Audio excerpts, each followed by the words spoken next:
Hello बच्चों, हम लोग पढ़ने वाले हैं एक समान चुंबकीय क्षेत्र में आवेशित कण की गति। पिछले वीडियो में हम लोगों ने देखा कि जब कोई आवेशित कण किसी एक समान चुंबकीय क्षेत्र में गति कर रहा था तो उस पर एक बल काम कर रहा था, मैग्नेटिक फोर्स उसको हम लोग बोल रहे थे। कितना था वो? Q V vector cross B vector, जिसका मैग्नीट्यूड कितना था? मैग्नीट्यूड था Q V B sine theta. ठीक है, हमने क्या सीखा था कि जब कोई आवेशित कण किसी एक समान चुंबकीय क्षेत्र में v वेग से गति करता है तो उस पर एक बल काम करता है जिसकी वैल्यू क्या होती है? Q V B sine theta. तो हमको आज ये पढ़ना है कि इस बल के कारण उस चुंबकीय क्षेत्र में आवेशित कण के गति का पथ क्या होगा, मतलब किस रास्ते से वो गति करेगा, उसकी आकृति क्या होगी। आज हम लोग इस चीज के बारे में डिस्कस करने वाले हैं। तो चलिए स्टार्ट करते हैं। तो जो उसका रास्ता होगा वो किस रास्ते पे डिपेंड करेगा?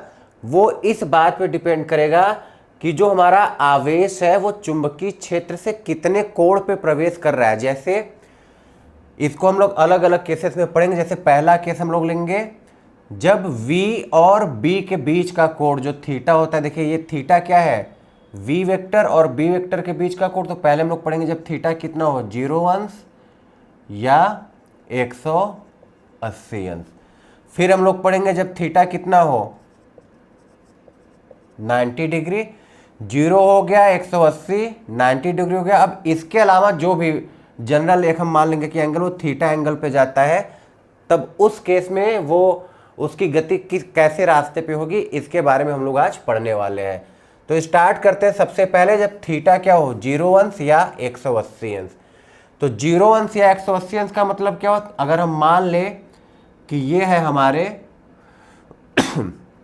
चुंबकीय क्षेत्र की दिशा, तो 0 अंश का मतलब हुआ कि जो हमारा चार्ज पार्टिकल है क्यू वो भी इसी डायरेक्शन में गति करे। तो हम कहेंगे थीटा कितना है, 0 अंश। ठीक है।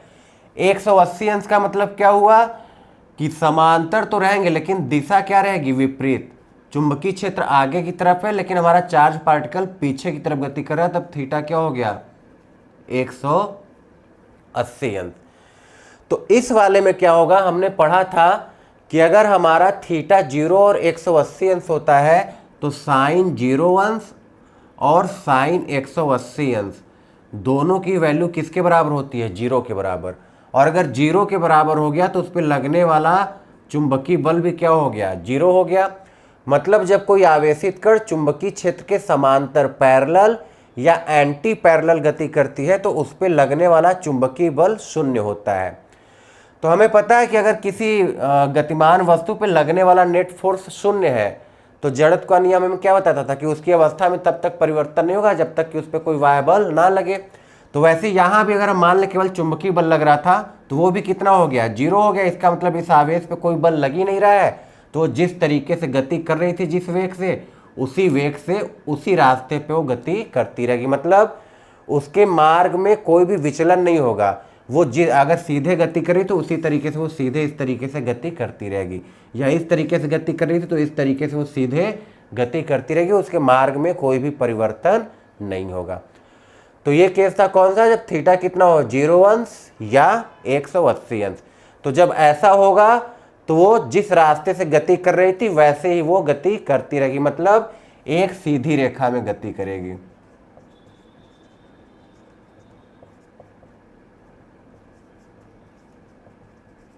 ठीक है, क्योंकि उस पर लगने वाला बल कितना है, 0। तो जब कोई बल नहीं लगेगा तो उसकी अवस्था में कोई परिवर्तन होगा नहीं। तो जिस वेग से जिस दिशा में गति कर रही थी वो उसी वेग से उसी दिशा में गति करती रहेगी। ठीक। अब आते हैं दूसरे केस पे, जब थीटा हमारा कितना हो, 90 डिग्री। मतलब जो गति की दिशा है वो चुंबकीय क्षेत्र के लंबवत हो। तो मान लेते हैं चुंबकीय क्षेत्र हमारा है लंबवत अंदर की ओर, इस तरीके से।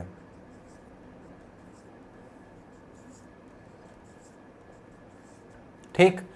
तो देखिए जब थीटा 90 अंश होगा तो ये एफ एम किसके बराबर होगा, मैग्नीट्यूड इसका, क्यू वी बी साइन 90 अंश। और साइन 90 अंश का मान कितना होता है, 1। मतलब जो चुंबकीय बल लगेगा उसका परिमाण कितना होगा, क्यू वी बी। तो मान लेते हैं ये हमारा एक पार्टिकल है, इस तरफ वो v वेग से गति करना स्टार्ट किया। तो हमें पता है अगर वो किसी वाय चुंबकीय क्षेत्र में गति कर रहा है तो उस पर एक बल लगेगा और उस बल का परिमाण कितना होगा, क्यू वी बी। डायरेक्शन देख लेते हैं। तो बल की दिशा कैसे निकालते थे, बायां हाथ यूज करते थे। इसको चुंबक क्या रूल था, एफ बी आई, ये था चुंबकीय क्षेत्र की दिशा में, ये वैद्युत धारा, तब ये हमको बताता था बल की दिशा। ठीक है, तो चुंबकीय क्षेत्र कहाँ है, अंदर की तरफ, तो ये फिंगर कहाँ गया, अंदर की तरफ। वैद्युत धारा, तो वैद्युत धारा प्लस आवेश की दिशा में होता है, तो ये अगर प्लस है तो वैद्युत धारा की दिशा भी किधर है, आगे की तरफ है। इसका मतलब ये हो गया वैद्युत धारा। अंगूठा किधर है, ऊपर, मतलब इस पे एक बल लगेगा ऊपर की तरफ। ठीक है, तो जब ये आगे जाना चाह रहा है तो इसको एक फोर्स किधर खींच रहा है, इस तरफ खींच रहा है, तो ये कुछ इस तरीके से गति करेगा। देखिए फिर जब यहाँ पे आएगा तो इसकी गति किधर होगी, ऊपर की तरफ। चुंबकीय क्षेत्र अंदर, गति ऊपर, तो अंगूठा किधर आया, अंदर की तरफ, तो बल किधर आया, इस तरीके से। फिर ये और आगे बढ़ा गति करते हुए, यहाँ पे आया, तो अब चुंबकीय क्षेत्र अंदर, गति की दिशा ऐसे, तो अंगूठा किधर आया, नीचे की तरफ, तो बल किधर आया, नीचे की तरफ। तो अगर हम देख पा रहे हो तो ये हमको किस पथ पे गति करता दिख रहा है, एक वृत्ताकार पथ पे, और जो चुंबकीय बल की दिशा वो किधर है, वृत्त के केंद्र की ओर। जो ये बल लग रहा है ये किधर है, वृत्त के केंद्र की ओर। और हमारा पथ कैसा है, वृत्ताकार पथ है। ठीक है, चुंबकीय बल है वृत्त के केंद्र की ओर, और हमारा जो रास्ता है, जिस रास्ते पे आवेश गति कर रहा है, वो रास्ता कैसा हो गया, वृत्ताकार हो गया। मतलब अगर कोई आवेश चुंबकीय क्षेत्र से कितने अंश के कोण पे, 90 अंश के कोण पे प्रवेश करे या 90 अंश के कोण पे गति कर रहा है, तो जो उसका पथ होगा वो कैसा होगा, वृत्ताकार पथ होगा। ये हम लोगों को याद रखना है। जब थीटा कितना हो, 90 अंश हो, मतलब चुंबकीय क्षेत्र और आवेश के गति के बीच का कोण कितना हो, 90 अंश हो, तब जो उसका पथ होगा वो कैसा होगा, वृत्ताकार पथ होगा। और हमने ये पढ़ा था कि ये जो चुंबकीय बल होता है ये क्या करता है, केवल दिशा को बदलता है, चाल को ये घटाता बढ़ाता नहीं। ये हम लोग पिछले वीडियो में पढ़ चुके हैं कि ये जो चुंबकीय बल होता है वो स्पीड में कोई चेंज नहीं करता है, स्पीड कांस्टेंट रहता है, बस गति की दिशा को बदल रहा है। तो जब लंबवत प्रवेश किया तो गति की दिशा कैसी होगी, एक वृत्ताकार पथ पे, मतलब ये आवेश जो होगा एक वृत्ताकार पथ पे यहाँ पे गति करेगा। ठीक है, तो सबसे पहले हम ये सीखेंगे कि ये रास्ता कैसे बना है। जरूरी नहीं कि ये हमेशा ऐसे ही हो, इस तरीके से भी हो सकता है या इस तरीके से भी हो सकता है। तो वो किस तरीके का होगा, सबसे पहले आज हम लोग ये सीखते हैं। तो 2-3 एग्जाम्पल लेके सीखते हैं। तो एक चीज़ तो हम लोगों को यहाँ से ये पता चला कि अगर जो थीटा का मतलब वेग और चुंबकीय क्षेत्र के बीच का कोण 90 अंश है, तो जो उसके गति का पथ होगा वो कैसा पथ होगा, वृत्ताकार पथ होगा। ठीक है, तो चलिए 2-3 एग्जाम्पल लेते हैं।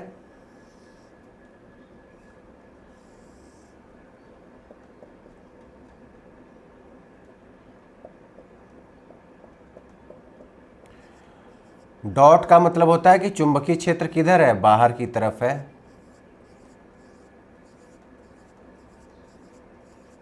ठीक है, इस डॉट का मतलब क्या, चुंबकीय क्षेत्र बाहर की तरफ है। हमने प्लस क्यू आवेश को ऊपर की तरफ गति कराया इस तरीके से। तो हमको इसका रास्ता पता करना है कि ये किस रास्ते पे गति करेगा। तो सबसे पहले हमको पता लगाना होगा कि इस पे बल किस दिशा में लगेगा। तो देखते हैं चुंबकीय क्षेत्र किधर है, बाहर की तरफ, तो ये उंगली कहाँ आएगा, बाहर की तरफ। प्लस क्यू ऊपर की तरफ गति करे, इसका मतलब वैद्युत धारा किधर होगा, ऊपर की तरफ। तो ये देखिए ये ऐसे हुआ, चुंबकीय क्षेत्र बाहर, वैद्युत धारा ऊपर, ये चुंबकीय क्षेत्र हो गया बाहर, वैद्युत धारा ऊपर। तो अंगूठा किधर है, इस दिशा में अंगूठा। तो जिस दिशा में अंगूठा है वो बल की दिशा है, तो बल की दिशा की तरफ हम वृत्त का केंद्र मानेंगे। हमें देखिए पता है कि अगर ये चुंबकीय क्षेत्र के साथ 90 अंश का कोण बना रहा है, तो चुंबकीय क्षेत्र ऐसे बाहर की तरफ है, आवेश गति कर रहा है ऊपर की तरफ, तो एंगल कितना हुआ 90 डिग्री। तो अगर 90 डिग्री हुआ तो ये वृत्ताकार पथ पे गति करेगा। तो वृत्ताकार पथ पे ऐसे गति करेगा, ऐसे गति करेगा, ऐसे गति करेगा, वो जानने के लिए हमको उस वृत्त का केंद्र बनाना पड़ेगा। तो हम वृत्त का केंद्र किधर बनाएंगे? वृत्त का केंद्र जिधर हमारा क्या होगा, F होगा, F के साइड। जिस साइड में हमारे बल की दिशा होगी वहां पे हम वृत्त का केंद्र बनाएंगे। तो देखिए हमको पता चल गया यहां पे है हमारा, कहीं इस दिशा में हमारे वृत्त का केंद्र होगा। तो अब देखिए वो कुछ इस तरीके से हो गया कि यहाँ पे हमने किसी धागे में एक पत्थर को बांध दिया और आवेश यहाँ से गति करा, तो यहाँ से उसको गति कराना शुरू किया। तो अगर हम यहाँ से बांध दिए उसको तो वो किस तरीके से गति करेगा, इस तरीके से गति करेगा। तो इसका मतलब जो इसका मोशन होगा वो इस तरीके से होगा। आई समझ में? सबसे पहले हमको क्या करना है, फ्लेमिंग के बाएं हाथ के नियम से बल की दिशा निकालेंगे। जिस दिशा में बल होगा उसी दिशा में वृत्त का केंद्र होगा। तो हमने यहाँ पे मान लिया कि ये वृत्त का केंद्र है। तो वृत्त का केंद्र तो हम क्या करें कि अगर हम बोल दें कि ये केंद्र है, यहाँ पर हम एक रस्सी में एक पार्टिकल बांध दिए तो उसकी गति हमको देखनी तो कैसी होगी, इस तरीके से होगी।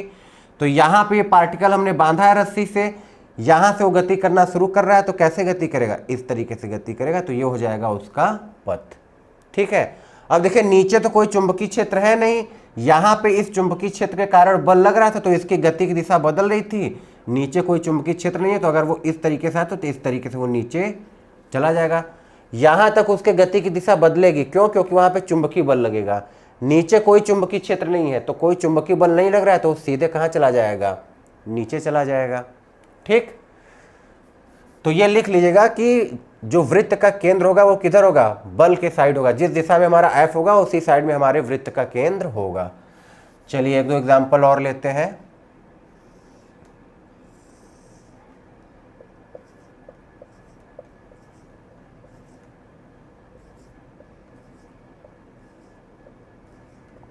इस बार नीचे भी हम लोगों ने चुंबकीय क्षेत्र बनाया है। ठीक है।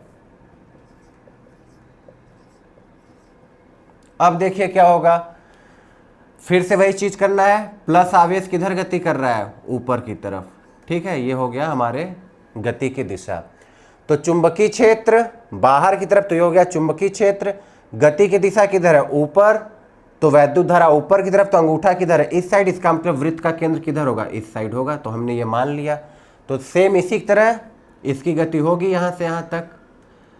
लेकिन यहाँ पे क्या था, इसके नीचे कोई चुंबकीय क्षेत्र नहीं था तो ये सीधे चला गया। लेकिन यहाँ पे चुंबकीय क्षेत्र है तो यहाँ पे इसकी दिशा कैसे होगी, तो देख लेते हैं। देखिए यहाँ पे अब जब आएगा तो वेग की दिशा किधर है, नीचे की तरफ। तो चुंबकीय क्षेत्र बाहर की तरफ। ठीक। वेग किधर है, नीचे। तो वैद्युत धारा नीचे की तरफ। तो अंगूठा किधर है, इस साइड में। तो वृत्त का केंद्र किधर आएगा, इस साइड में आएगा। देखिए अंगूठा किधर आया, इस साइड। तो वृत्त का केंद्र इस साइड। तो ये इस तरीके से गति करेगा और अपना वृत्ताकार पथ पूरा कर लेगा। तो जब भी जो गति है वो चुंबकीय क्षेत्र के लंबवत है तो उस आवेश के गति का पथ कैसा होगा, वृत्ताकार पथ होगा। ठीक है। तो आया समझ में कैसे हमको डायरेक्शन निकालना है कि वो वृत्त किस साइड में बनेगा। ठीक। चलिए, तो हमने वृत्ताकार पथ तो देख लिया और उसका डायरेक्शन भी निकालना सीख लिया। अब इस वृत्त की त्रिज्या क्या होगी वो हमको निकालना है। ठीक है। तो मान लेते हैं चुंबकीय क्षेत्र अंदर की तरफ है,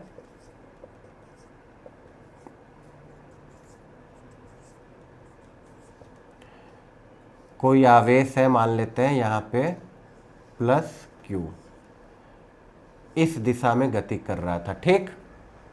तो इस दिशा में गति करेगा तो क्या होगा, चुंबकीय क्षेत्र अंदर की तरफ, वैद्युत धारा की दिशा। तो आवेश आगे की तरफ गति कर रहा है, धन आवेश है तो वैद्युत धारा भी आगे की तरफ। तो ये अंगूठा किधर है, ऊपर की तरफ। मतलब वृत्त का केंद्र इधर होगा। तो यहाँ से वो गति करना शुरू कर रहा है। तो अगर ये वृत्त का केंद्र हो गया तो कुछ इस तरीके से वो गति करेगा एक वृत्ताकार पथ पे। ठीक। और हमने ये देखा था कि ये जो डायरेक्शन है चुंबकीय बल का वो हमेशा किधर होता है, वृत्त के केंद्र की तरफ, हर जगह पे।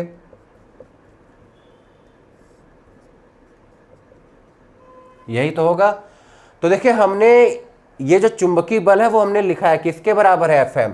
जो Fm है वो है किसके बराबर, QVB। क्यों, क्योंकि थीटा हो गया था 90 अंश, तो साइन 90 अंश का वैल्यू कितना होता है, 1। ये एफ एम लग किधर रहा है, तो वृत्त के केंद्र की ओर लग रहा है। और हमने ये सीखा है 11th में कि जब कोई वस्तु एक वृत्ताकार पथ पे गति करती है तो वृत्त के केंद्र की ओर लगने वाले बल को हम लोग क्या बोलते थे, अभिकेंद्र बल।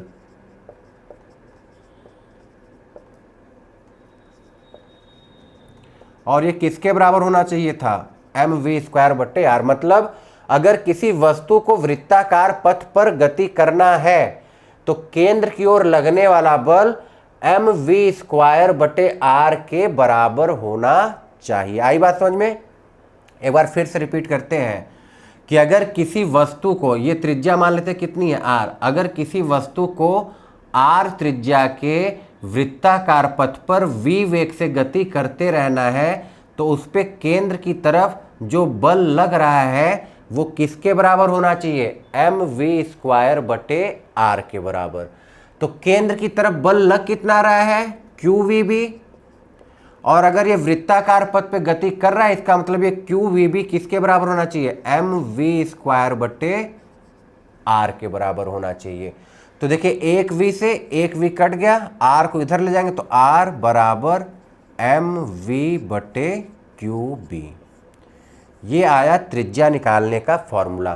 तो सबसे पहले हमने क्या सीखा कि अगर थीटा 90 अंश है, मतलब गति की दिशा और चुंबकीय क्षेत्र के बीच में कितने का कोण है, 90 अंश का है, तो जो उसका पथ होगा वो कैसा होगा, वृत्ताकार पथ होगा। फिर हमने उस वृत्ताकार पथ की दिशा निकालनी सीखी कि वो किस दिशा में उस वृत्त को कंप्लीट करेगा।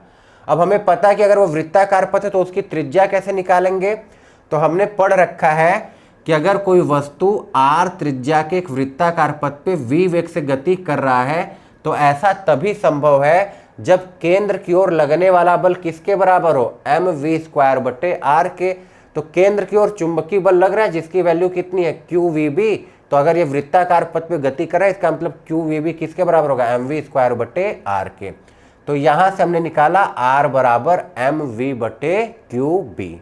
ठीक है, ये हुआ त्रिज्या निकालने का फॉर्मूला। नोट कर लिए फॉर्मूला। सबसे पहला फॉर्मूला r बराबर mv/qb। दूसरा देखिए, क्या ये संवेग नहीं है, संवेग क्या होता था, द्रव्यमान गुणे वेग, p बराबर m गुणे v। इसका मतलब इसी को हम क्या लिख सकते हैं, r बराबर p/qb। ठीक है। तीसरा देखिए, अगर हमको गतिज ऊर्जा के रूप में लिखना हो तो गतिज ऊर्जा कितना होता है, k बराबर ½ mv²। अब अगर हमको यहाँ पे संवेग लाना है तो संवेग कैसे लाएंगे, देखिए यहाँ पे क्या है, m है v है, यहाँ पे m है और v²। तो अगर हम यहाँ पे स्क्वायर कर दें तो नीचे भी क्या करना होगा, एक m से डिवाइड करना होगा। तो ऊपर क्या बच जाएगा, ये p² हो गया, p कितना है m × v, तो ये हो गया p² ये 2m बराबर k। तो p² बराबर क्या हो गया, 2km, इसलिए p बराबर √2km। तो एक और फॉर्मूला हम लोग निकाल सकते हैं, तीसरा, r बराबर √2km/qb। ठीक है, ये हो गया r बराबर mv/qb, संवेग के रूप में r बराबर p/qb और गतिज ऊर्जा के रूप में r बराबर √2km/qb। अब हम लोगों ने गतिज ऊर्जा का एक और फॉर्मूला पढ़ा कि अगर q आवेश को v विभवांतर से त्वरित किया जाए तो गतिज ऊर्जा किसके बराबर होता है, q × v। ये v वेग नहीं है, v क्या है, विभवांतर। अगर q आवेश को v विभवांतर से त्वरित किया जाए तो गतिज ऊर्जा कितना होता है, k बराबर q × v। तो अगर ये वैल्यू यहाँ पे रख दें तो r बराबर √2k की जगह qvm/qb। यहाँ ये याद रखना है कि जो v है वो क्या है, विभवांतर। तो ये हमारे 4 फॉर्मूले हुए त्रिज्या को निकालने का। नोट कर लीजिए, सारे फॉर्मूले इंपॉर्टेंट है क्योंकि बहुविकल्पी में से इनमें से कोई भी एक देके हमसे पूछ सकता है कि इनमें से कौन सा फॉर्मूला सही है। ठीक, नोट कर लीजिए। चलिए आगे बढ़ते हैं।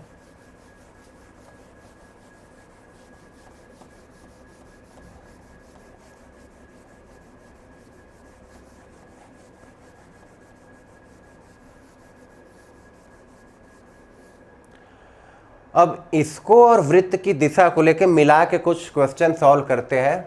तो मान लीजिए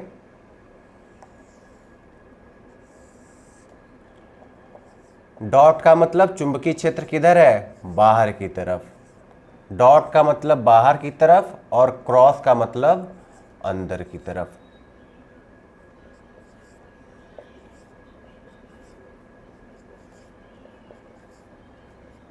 चुंबकीय क्षेत्र बराबर है, यहां भी वैल्यू बी, यहां भी वैल्यू बी। हमने एक प्लस क्यू आवेश को ऊपर की तरफ v वेग से फेंका है। तो क्या होगा, देखिए सबसे पहले तो डायरेक्शन निकालते हैं। कैसे निकालेंगे कि वृत्त किस दिशा में होगा, तो सबसे पहले हमको उस वृत्त का केंद्र निकालना होगा। और केंद्र किधर होगा, बल की दिशा में। अभी हमने सीखा था वृत्त का केंद्र किधर होगा, बल की दिशा में। तो सबसे पहले बल निकालते हैं। तो चुंबकीय क्षेत्र बाहर, तो चुंबकीय क्षेत्र हो गया बाहर। वैद्युत धारा प्लस आवेश के गति की दिशा में, तो वो ऊपर की तरफ है। तो अंगूठा किधर आया, इस साइड में। इसका मतलब वृत्त का केंद्र इधर होगा। मतलब यहां से हम एक पार्टिकल को बांधेंगे और इस तरीके से घुमाएंगे, तो उसका रास्ता किस तरीके से होगा, इस तरीके से होगा ये। अब नीचे क्या होगा, तो देखिए ऊपर भी चुंबकीय क्षेत्र बी है, नीचे भी चुंबकीय क्षेत्र बी, मतलब दोनों चुंबकीय क्षेत्र बराबर है। मान लेते हैं यहां का जो रेडियस है वो कितना है, आर है, ठीक है। तो देखिए एक ही आवेश है, तो आवेश यहां अगर Q है तो यहां भी Q होगा। यहां वेग V है तो यहां भी वेग V ही होगा, ठीक। चुंबकीय क्षेत्र भी हमने वही मान रखा है, एक ही आवेश है तो उसका देखिए द्रव्यमान नियत हो गया, आवेश नियत हो गया, वेग भी नियत है और बी भी हमने यहाँ पे नियत ले रखा है। तो अब देखते हैं नीचे वाला कैसे होगा। तो देखिए अब चुंबकीय क्षेत्र किधर है, अंदर की तरफ। आवेश किधर गति करेगा, तो जब यहाँ पे आएगा तो उसकी गति की दिशा किधर होगी, नीचे की तरफ होगी। तो चुंबकीय क्षेत्र इधर, गति की दिशा नीचे, तो वैद्युत धारा नीचे की तरफ, अंगूठा किधर है, आगे की तरफ, मतलब इधर। सेंटर किधर आएगा, इधर आएगा। तो अब हम यहाँ से फिर से अगर बोल दें कि ये हमारा, यहाँ से हमने किसी धागे को लटका दिया और यहाँ से वो गति करना शुरू करा, तो कैसे गति करेगा, वो इस तरीके से गति करेगा। तो अगर ये वाली त्रिज्या r है तो ये वाली भी त्रिज्या r ही होगी, क्योंकि इस आवेश के लिए सारे वैल्यू बराबर थे। एक ही आवेश है तो उसका द्रव्यमान और आवेश वैसे ही नियत है। हमने ऊपर नीचे चुंबकीय क्षेत्र भी एक समान ले रखा है, तो ये भी नियत हो गया। और वेग तो हमको पता है कि उसकी चाल नियत रहती है, उसके गति की दिशा केवल बदलती है, तो चाल नियत ही रह गई। तो इस तरीके से बराबर त्रिज्या के हमको मिले, ऐसे और फिर ऐसे, ठीक है। चलिए एक अगला एग्जांपल लेते हैं जिसमें वैल्यू चेंज करके देखते हैं।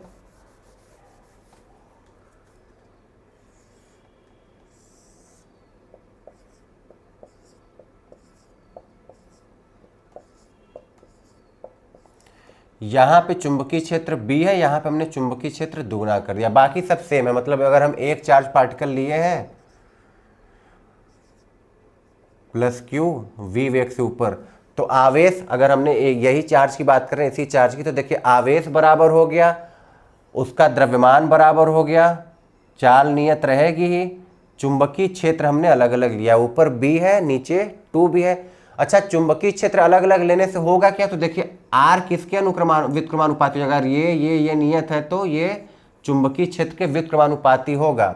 मतलब अगर हम R1 R2 की बात करें तो R1 बटे R2 किसके बराबर आएगा, B2 बटे B1। ये व्युत्क्रमानुपाती है तो B2 कहाँ जाएगा, ऊपर। तो R1 बटे R2 बराबर B2 बटे B1। तो B2 कितना है, 2B के बराबर, ठीक। ये B, तो B से B कट गया, तो R1 बटे R2 बराबर 2। मतलब R2 जो नीचे वाली त्रिज्या होगी वो ऊपर वाले त्रिज्या का कितना आएगा, आधा आएगा। जब हमने चुंबकीय क्षेत्र दुगना किया तो त्रिज्या कितना हो गया, आधा। इस तरीके से भी हम समझ सकते हैं, ये व्युत्क्रमानुपाती, तो इसको हम अगर दुगना करेंगे तो ये कितना हो जाएगा, आधा। इसको आधा करते तो ये कितना हो जाता, 2 गुना हो जाता। तो देखते हैं कैसे बनेगा। डायरेक्शन चुंबकीय क्षेत्र किधर है, बाहर, तो बाहर हो गया। आवेश ऊपर की तरफ गति कर रहा है तो ऊपर, तो अंगूठा किधर है, इस दिशा में, तो मतलब वृत्त का केंद्र होगा इधर। तो ये इस तरीके से गति किया। यहां पे हम त्रिज्या कितना मान लेते हैं, कैपिटल R। अब देखिए यहां पे चुंबकीय क्षेत्र 2 गुना हुआ है, चुंबकीय क्षेत्र 2 गुना हुआ है, इसका मतलब जो त्रिज्या होने वाली है नीचे की वो कितनी होगी, आधी इस वाले की, r/2। ये बात आई समझ में कि नहीं। जो त्रिज्या है, अगर ये m v और q नियत है तो वो केवल b पे डिपेंड करा, और कैसे डिपेंड करा, तो वो व्युत्क्रमानुपाती है। तो अगर ये बढ़ेगा तो ये घटेगा, और ये घटेगा तो ये बढ़ेगा। मतलब अगर ये हम 2 गुना कर रहे हैं तो ये आधा, ये 3 गुना करेंगे तो ये 1/3 हो जाएगा। इस तरीके से इसको आधा करेंगे तो ये 2 गुना हो जाएगा, इसको 1/3 करेंगे तो ये 3 गुना हो जाएगा। तो इस तरीके से परिवर्तन हो रहा है। तो हमने चुंबकीय क्षेत्र 2 गुना किया, इसका मतलब त्रिज्या क्या हो जाएगा, आधा हो जाएगा। तो अब डायरेक्शन निकालते हैं। पहले चुंबकीय क्षेत्र बाहर की तरफ, यहां पे जब वो आएगा तो डायरेक्शन किधर रहेगा, नीचे की तरफ। तो चुंबकीय क्षेत्र बाहर, ये नीचे, तो अंगूठा किधर, वैद्युत धारा देखिए किधर, नीचे, तो अंगूठा किधर आएगा, चुंबकीय क्षेत्र किधर है, बाहर, वैद्युत धारा नीचे, अंगूठा किधर आएगा, इस साइड में। तो इस साइड में आएगा तो जरूर, लेकिन अब उसकी त्रिज्या क्या हो जाएगी, आधी। तो ये इस तरीके से छोटा सा वृत्त बनाएगा, और इसकी अब त्रिज्या कितनी रहेगी, r/2। तो चुंबकीय क्षेत्र बदलने से कुछ इस तरीके से ये गति करेगा, नोट कर लीजिए। ठीक, चलिए। अच्छा, अब नीचे वाले को अगर हम क्रॉस बना दें चुंबकीय क्षेत्र, मतलब चुंबकीय क्षेत्र अंदर की तरफ कर दें, तब क्या होगा, देखिए। चुंबकीय क्षेत्र अंदर की तरफ, आवेश के गति की दिशा नीचे, अंगूठा किधर आया, इस साइड, तो अब बल लगेगा इधर। लेकिन अब उसकी त्रिज्या फिर से कितनी होनी है, पहले वाले की आधी, क्योंकि यहाँ पे चुंबकीय क्षेत्र कितना है, 2 गुना है। तो इस तरीके से एक छोटा सा वृत्त बनेगा जिसकी त्रिज्या कितनी हो जाएगी, r/2। ठीक है, आई बात समझ में। तो इस तरीके से त्रिज्या और डायरेक्शन हम लोगों को निकालना है। चलिए कुछ और बातें करते हैं इस फॉर्मूले को लेकर।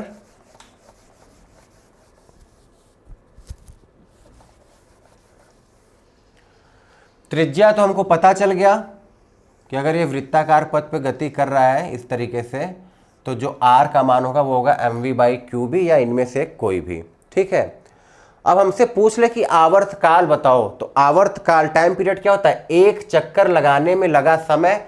तो समय बराबर दूरी बटे चाल। हमने चाल कितना माना है, v। एक चक्कर लगाने में कितनी दूरी तय करेगा, तो वृत्त के परिधि के बराबर दूरी तय करेगा।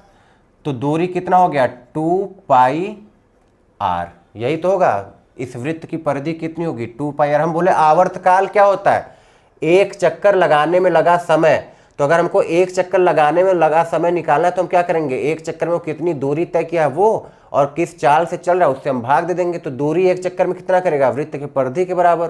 तो 2πr, और चाल कितना है, v। तो वैल्यू पुट कर देते हैं, तो t बराबर, इसी को हम लोग आवर्तकाल बोल रहे हैं। तो दूरी कितना है, 2πr की जगह mv/qb भागे ये वाला v। तो v से v कट जाएगा, तो t बराबर 2πmqb। आवृत्ति पूछ ले, तो आवृत्ति क्या होता है, 1/आवर्तकाल। तो वो किसके बराबर हो जाएगा, qb/2πm। इस तरीके से। कोणीय वेग पूछ लो ओमेगा, तो वो किसके बराबर होता है, 2πf। तो 2πf की वैल्यू रख दीजिए qb/2πm। तो 2π से 2π कट गया, तो qb/m। ओमेगा की वैल्यू कितनी आ गई, qb/m। ठीक है, चलिए नोट कर लीजिए इसको। तो इस पे कुछ और बातें करते हैं हम लोग।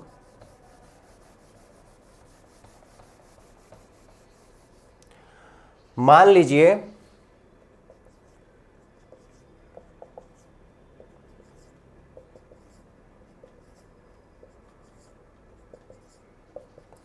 कोई पार्टिकल है, आवेश है कितना q, और द्रव्यमान है कितना m,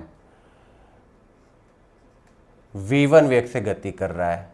ठीक है, दूसरा पार्टिकल है, आवेश उतना ही है q, द्रव्यमान है कितना m, 2v1, ये v और ये दोगुने वेग से गति कर रहा है 2v वेग से, ठीक है। तो किसका वृत्ताकार पथ का त्रिज्या ज्यादा होगा बताइए।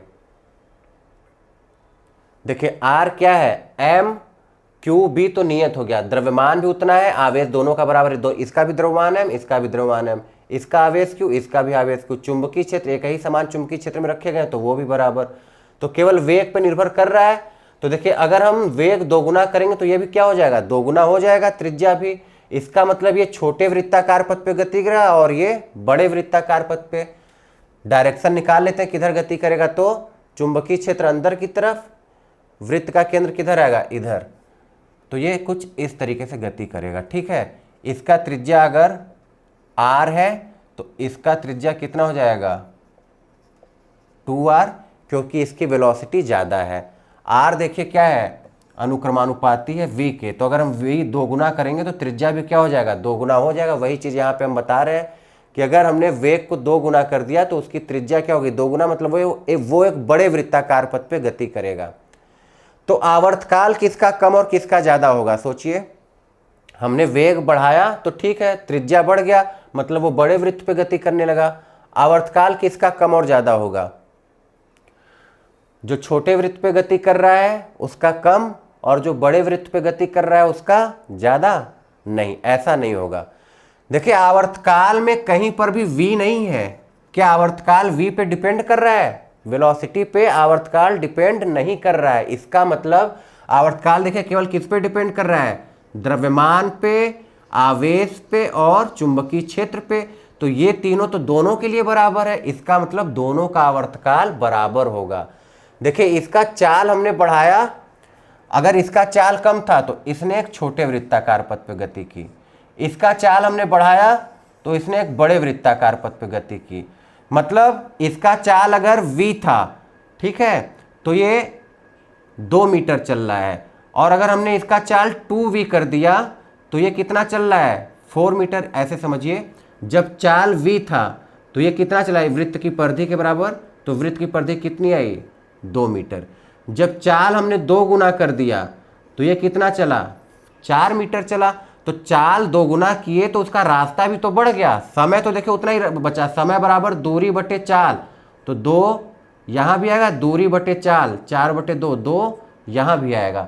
तो समय दोनों का बराबर आया, क्यों, क्योंकि जब हमने वेग बढ़ाया तो उसका रास्ता बढ़ गया तो उसको ज़्यादा चलना पड़ा, लेकिन समय दोनों बराबर ही ले रहे। तो ये हम लोगों को याद रखना है, चाहे आवर्तकाल हो, चाहे आवृत्ति हो, चाहे कोणीय वेग हो, ये वेलोसिटी पे डिपेंड नहीं कर रहा है। तो अगर हमारा आवेश, द्रव्यमान और चुंबकीय क्षेत्र बराबर है तो उनके लिए टी, एफ और ओमेगा भी बराबर होगा। आई बात समझ में। देखिए एक बार फिर से समझाते हैं।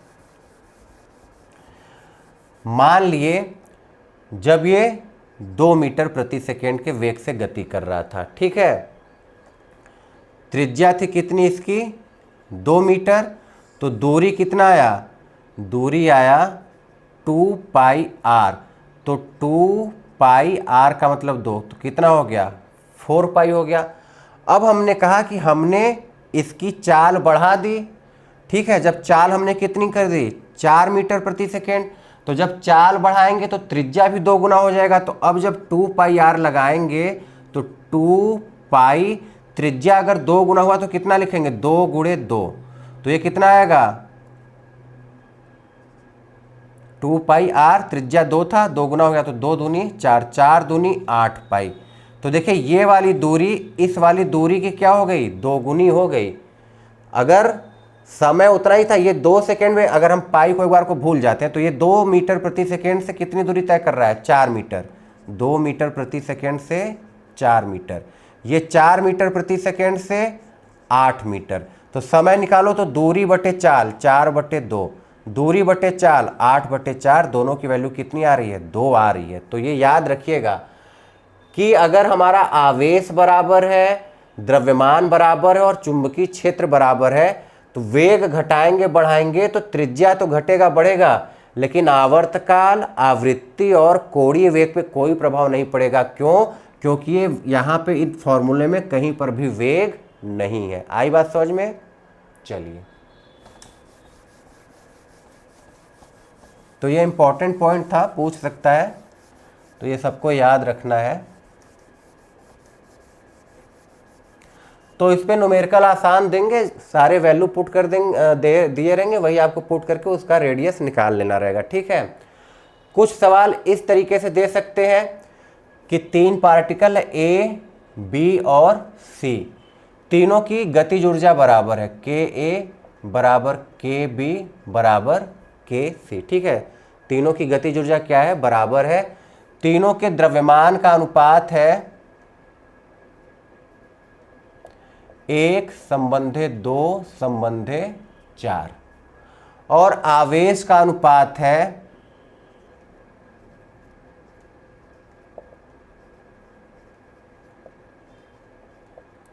1:1:2। किसी एक समान चुंबकीय क्षेत्र में गति कर रहे हैं तो हमको रेडियस का अनुपात निकालना है कि कितना होगा।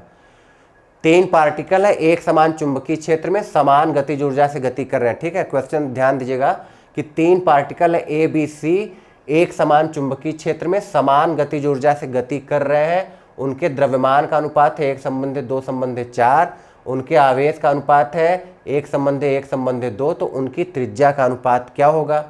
तो देखिए, अगर हमको गतिज ऊर्जा दिया है तो इसका मतलब हमको फॉर्मूला भी कौन सा खोजना पड़ेगा, गतिज ऊर्जा वाला। R बराबर √2km बटे QB। गतिज ऊर्जा समान है तो ये सबके लिए समान हो जाएगा। ठीक, आवेश और द्रव्यमान का रेशियो दिया है, आवेश और द्रव्यमान, ये हो गया आवेश और ये हो गया द्रव्यमान। चुंबकीय क्षेत्र सबके लिए समान है, 2 भी सबके ही लिए ही रहेगा। तो इनका जो रेडियस है वो एक तरीके से किस पे डिपेंड कर रहा है, यहाँ पे m और नीचे q, मतलब r जो है वो किस पे डिपेंड कर रहा है, √m बटे q, यही तो है। दो तीनों के लिए आएगा। देखिए, अगर हम R1 लिखें तो R1 हम क्या लिखेंगे, √2, गतिज ऊर्जा सबके लिए बराबर है m1 बटे q1b, गतिज ऊर्जा सबकी क्या है, बराबर है। R2 लिखेंगे तो क्या लिखेंगे, √2km2 बटे q2b। तो यहाँ से देखिए 2k यहाँ भी है, 2k यहाँ भी है, b यहाँ भी है, b यहाँ भी है, बस चेंज क्या है, द्रव्यमान और आवेश। तो वही हम बोल रहे हैं, जो रेडियस है वो किस पे डिपेंड कर रहा है, द्रव्यमान पे और आवेश पे। तो R1 ratio R2, RA RB RC किसके बराबर हो जाएगा, √MA √MB √MC बटे QA QB और QC। वैल्यू रख दीजिए, तो ये कितना है, 1:2:4, तो √1:2:4।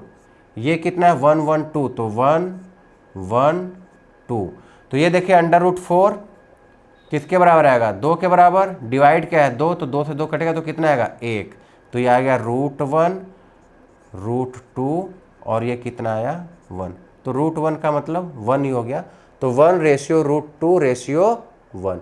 तो इस तरीके के भी क्वेश्चन पूछे जा सकते हैं। तो हमको याद, हम ध्यान क्या देना होगा, देखिए अगर इसमें गतिज ऊर्जा दिया था तो हमने गतिज ऊर्जा वाला फॉर्मूला लगाया, अगर संवेग दिया रहेगा तो संवेग वाला फॉर्मूला लगाएंगे, अगर विभवांतर दिया है तो विभवांतर वाला फॉर्मूला लगाएंगे। तो जो हमको दिया है उस वाले फॉर्मूले को हम यहाँ से ढूंढेंगे और यहाँ पे हम लगाएंगे, तो अपने आप हमारा रेशियो वाला आंसर आएगा। नोट कर लीजिए।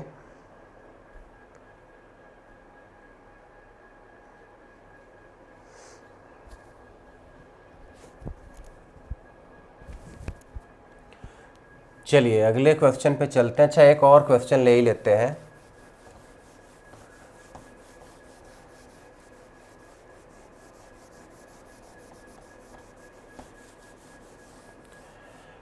मान लेते हैं 2 पार्टिकल है ए और बी। ठीक है, दोनों पे आवेश बराबर है, चार्ज सेम है, सेम चार्ज। उनको समान विभवांतर से त्वरित किया जाता है।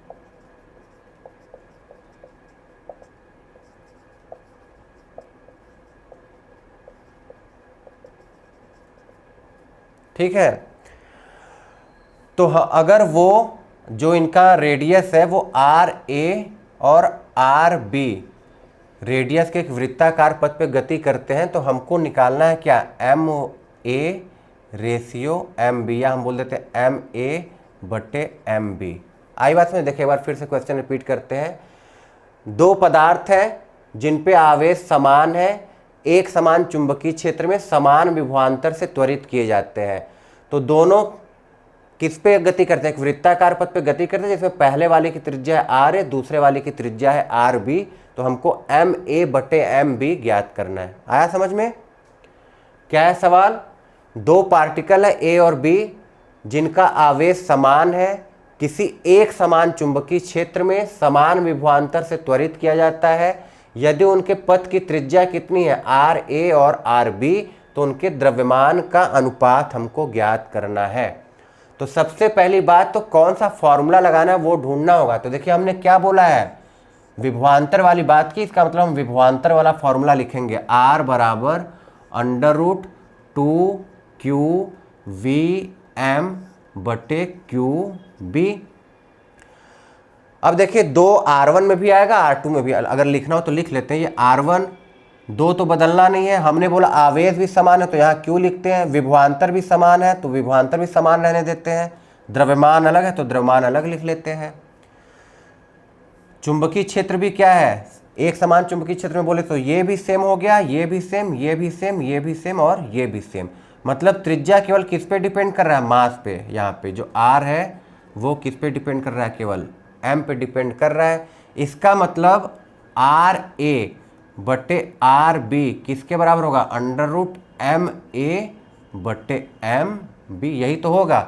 बाकी सब तो नियत है दोनों के लिए, बस अलग क्या है, यहाँ पे द्रव्यमान और रेडियस अलग था। तो द्रव्यमान और रेडियस अलग था, तो जो हमने देखा रेडियस केवल द्रव्यमान पे निर्भर कर रहा है, तो रेडियस ये अनुक्रमानुपाती हो गया किसके, रूट एम के। तो आर ए बटे आर बी जब करेंगे तो किसके बराबर आएगा, अंडर रूट एम ए बटे एम बी। तो अगर हमको एम ए बटे एम बी निकालना है तो इसका स्क्वायर करेंगे तो ये क्या हो जाएगा, आर ए बटे आर बी का होल स्क्वायर, मतलब आर ए स्क्वायर बटे आर बी स्क्वायर। बस हल हो गया। अगर रेडियस दिया रहा है तो रेडियस की वैल्यू रख देंगे जो भी दिया, जैसे आर एम से बोल दे कि 2 मीटर है और आर बी 4 मीटर है, तो ये क्या हो जाएगा, इसका वर्ग करेंगे तो 4 और इसका वर्ग करेंगे तो 16, तो ये किसके बराबर हो जाएगा, 1/4। तो कुछ इस तरीके से ऐसे सवालों को हम लोग सॉल्व करेंगे। ठीक है, नोट कर लीजिए। तो रेशियो वाले सवालों पे हम लोगों को ये ध्यान देना है। रेशियो क्या है, अगर कोई भी सवाल पूछ ले तो हमको ये ध्यान देना कि क्या दिया गया है, उस हिसाब से ये फॉर्मूले हमको रखने हैं। तो हमको सारे फॉर्मूले याद करने, ऐसा नहीं कि केवल एक फॉर्मूला याद करना है, सभी फॉर्मूले हम लोग याद कर लेंगे ताकि जो दिया हो उस हिसाब से उस फॉर्मूले का यूज हम लोग वहां पर कर लें। चलिए 2 केस तो हो गए, एक 0 और 180 अंश वाला जिसमें उसके मार्ग में कोई परिवर्तन नहीं हुआ, वो एक सरल रेखा पे गति किया। ठीक है, जब 0 अंश और 180 अंश था तो मार्ग में परिवर्तन नहीं हुआ। वो कैसे गति किया, सीधी रेखा में। जब थीटा कितना हमने किया, 90 अंश, तब किस पथ पे गति किया, वृत्ताकार पथ पे।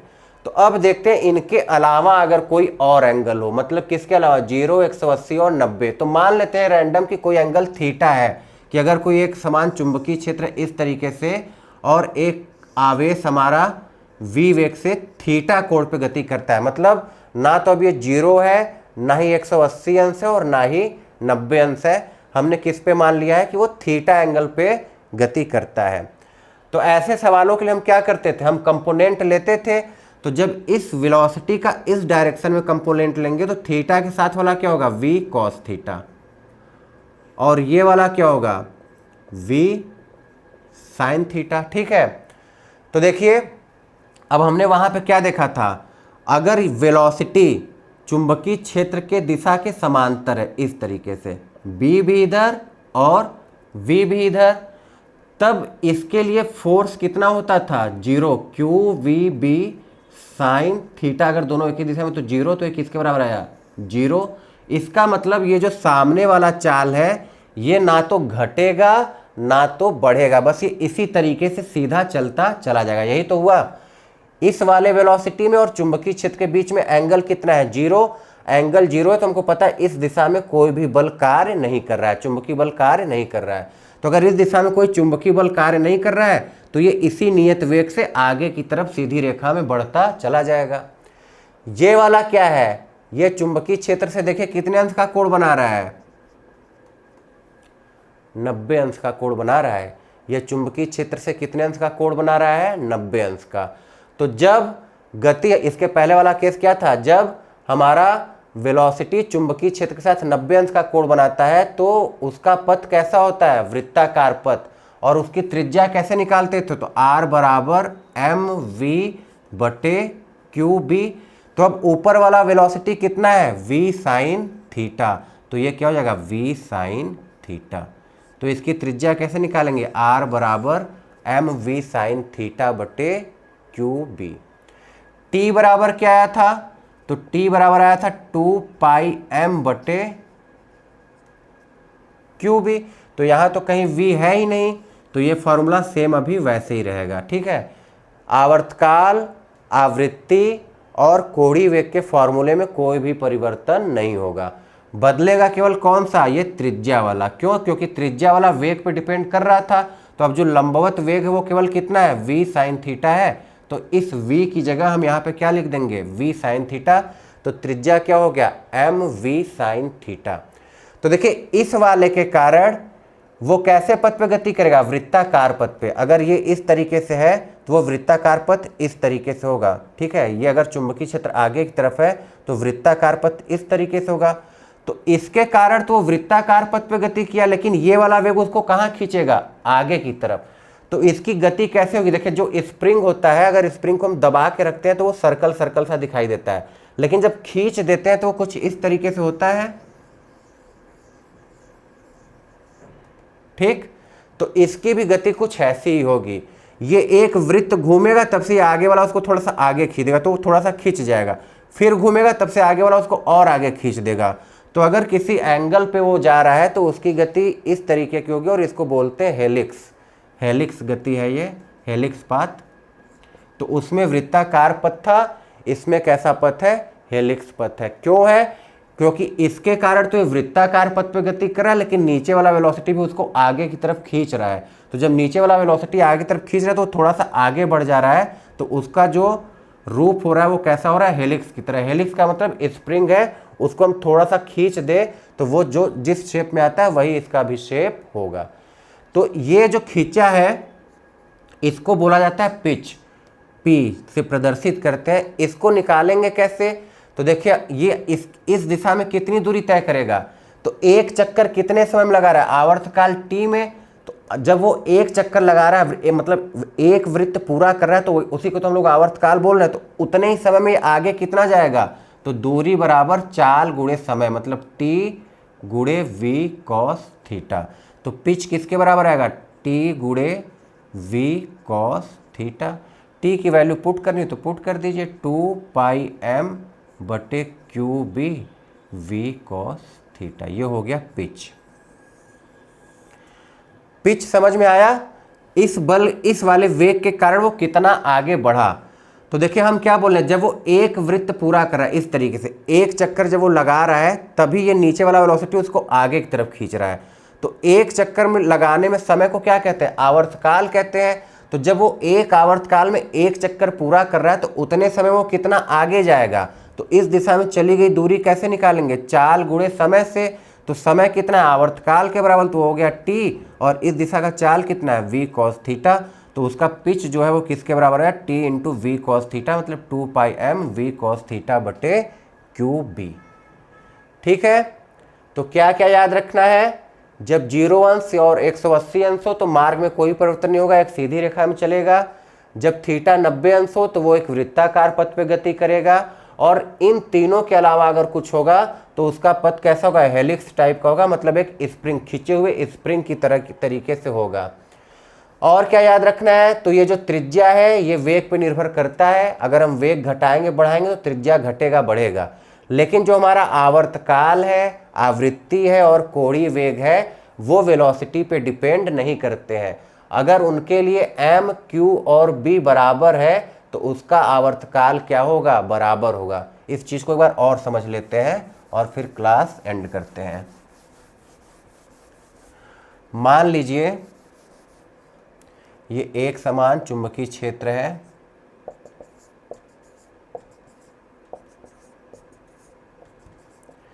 एक इलेक्ट्रॉन ये, एक इलेक्ट्रॉन ये 2 मीटर प्रति सेकेंड से और ये 4 मीटर प्रति सेकेंड से गति करता है। ठीक है, तो हम बोल रहे हैं देखिए अगर इलेक्ट्रॉन है तो इलेक्ट्रॉन ये भी है, इलेक्ट्रॉन ये भी है, तो दोनों का द्रव्यमान बराबर होगा, दोनों का आवेश बराबर होगा, दोनों एक समान चुंबकीय क्षेत्र में रखे गए तो V भी बराबर होगा। तो जो R है वो किसके अनुक्रमानुपाती हो गया, वेग के। तो वेग बढ़ेगा तो त्रिज्या भी बढ़ेगा और वेग घटेगा तो त्रिज्या भी घटेगा। लेकिन अगर इसका वेग कम है तो ये छोटे त्रिज्या के पथ पे गति करेगा और इसका वेग ज़्यादा है तो ये बड़े वृत्ताकार पथ पे गति करेगा। इसलिए समय दोनों को बराबर लग रहा है। अगर इसका चाल कम है तो ये दूरी भी तय कम कर रहा है और इसका चाल ज़्यादा है तो ये दूरी ज़्यादा तय कर रहा है। तो अगर वेग अलग अलग है तो त्रिज्या तो अलग अलग होगा, लेकिन आवर्तकाल, आवृत्ति और कोणीय वेग पे प्रभाव नहीं पड़ेगा। कब तक, जब तक कि M, Q और B उनके लिए सेम है। वो केवल किस पे डिपेंड कर रहे हो, V पे डिपेंड कर रहे हो। ठीक, तो आज के लिए बस इतना ही, मिलते हैं नेक्स्ट क्लास में। तब तक के लिए कीप लर्निंग।